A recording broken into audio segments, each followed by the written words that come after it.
How we doing, guys? I'm going to show you the kettlebell swing. So, first thing you got to know when you're learning a kettlebell swing is how to start the kettlebell. You can start the kettlebell from the ground or from the standing.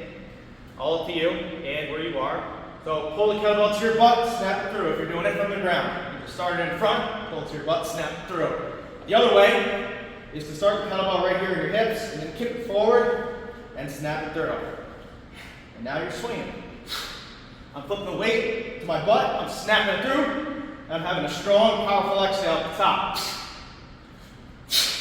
A lot of you guys are scared to breathe hard. I don't know why. But the kettlebell swing is not nearly as good without that strong, powerful exhale.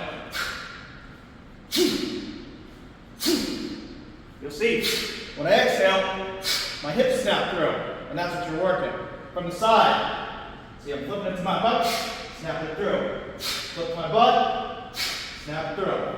And you'll notice the kettlebell is finishing parallel to the ground. It's not going higher. A lot of people like to swing the kettlebell high. You don't need it. Parallel to the ground. The only thing I'm working with the kettlebell swing, glutes and hamstrings.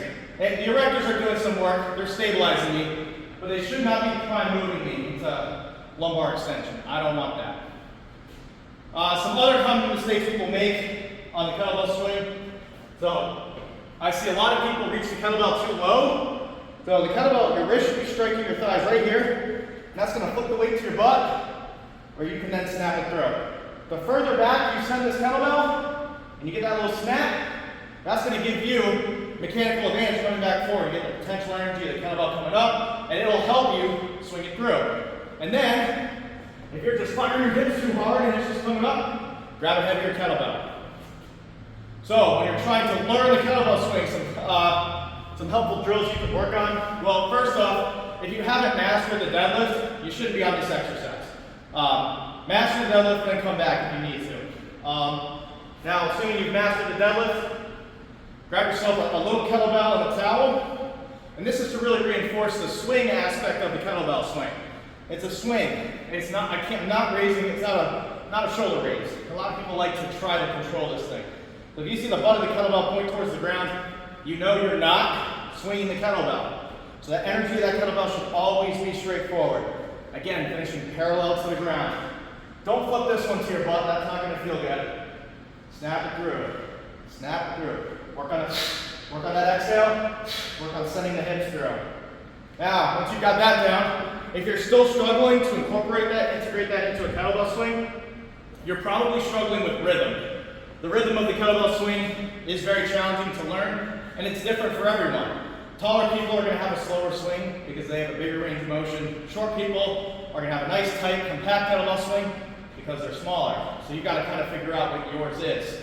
But the Bulgarian go bag swing is a very good exercise for just practicing the rhythm of it. And if you don't know what your rhythm is, just pick a rhythm. And then when you start swinging a kettlebell, your body will figure it out.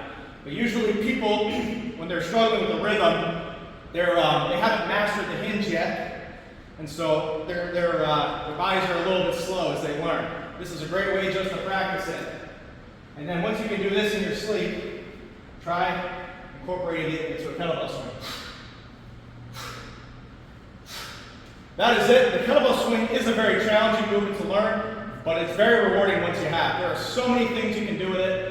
You can train any of your energy systems with it, depending on the kettlebell you're using, how heavy it is, and what your sets and what your reps are. So I highly recommend that you invest the time in learning it. If you have any questions, leave it in the comments. I'm sure I forgot stuff. It's a complicated movement, and I will respond. Enjoy!